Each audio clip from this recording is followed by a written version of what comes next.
చాలామంది తల్లిదండ్రులు పిల్లల మీద ఒత్తిడి చేస్తారు. ఒత్తిడి చేయడం కరెక్టా కాదా అని చెప్పేసి ఇదొక యూనివర్సల్‌కి వచ్చిన మా దగ్గర కౌన్సిలింగ్‌కి వచ్చిన అందరూ కూడా అడుగుతూ ఉంటారు. సో పిల్లలపై ఒత్తిడి అనేది కొన్ని విషయాల్లో చేసి తీరాలి, కొన్ని విషయాల్లో చేయకూడదు.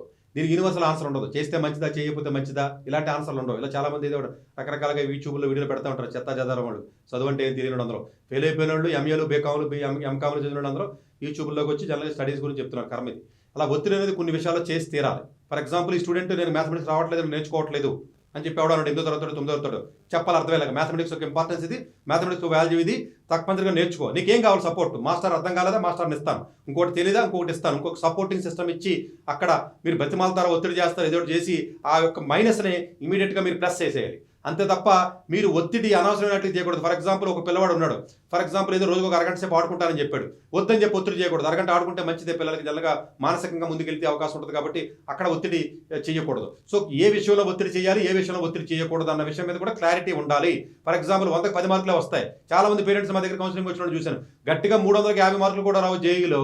11th క్లాస్లో వెళ్ళిన తర్వాత ఆయన ఒత్తిడి చేసి జేఈ ర్యాంక్ కొట్టాలి, ర్యాంక్ కొట్టాలి, ర్యాంక్ కొట్టాలి. ఏంటి కొట్టింది ర్యాంక్ ఆడి? అటు 340 మార్కులు, 30 మార్కులు, 50 మార్కులు కూడా, 60 మార్కులు కూడా రాను పట్టుకుని కొట్టాలి ఒత్తిడి చేస్తే సూసైడ్ చేసి చచ్చిపోతాడు.